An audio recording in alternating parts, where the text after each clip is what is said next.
ભારતના રાષ્ટ્રીય સુરક્ષા સલાહકાર અજીત ડોભાલે તેમની રાષ્ટ્રીય સુરક્ષા સમન્વય સચિવાલયમાં ટીમમાં મોટા ફેરફારો કર્યા છે. ઇન્ટેલિજન્સ બ્યુરોમાં સ્પેશિયલ ડિરેક્ટર અને 1990ની બેચના આઈપીએસ ટીવી રવિચંદ્રનને ભારતના નવા ડેપ્યુટી એનએસએ તરીકે નિયુક્ત કરવામાં આવ્યા છે. તો વર્ષ 1990 બેચના આઈએફએસ પવન કપૂરને પણ ડેપ્યુટી એનએસએ બનાવવામાં આવ્યા છે. તેઓ વિદેશમાં વિવિધ ભારતીય મિશન, વિદેશ મંત્રાલય અને નવી દિલ્હીમાં વડાપ્રધાન કાર્યાલયમાં પણ કાર્યરત છે.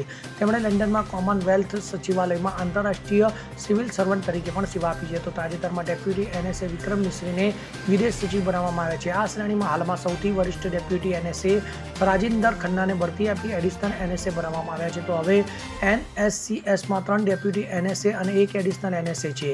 અજીત ડોભાલ પર વિશ્વાસ વ્યક્ત કરતા વડાપ્રધાન મોદીએ તેમના ત્રીજા કાર્યક્રમમાં પણ દેશના રાષ્ટ્રીય સુરક્ષા સલાહકાર બનાવ્યા છે. તો પીએમ મોદીના પ્રથમ 2 કાર્યકાળ દરમિયાન તેઓ એનએસએ પણ રહી ચૂક્યા છે. Bureau report CN24 news. હવે જુઓ દેશ દુનિયાની તમામ ખબરો તમારી આંગળીના ટેરવે.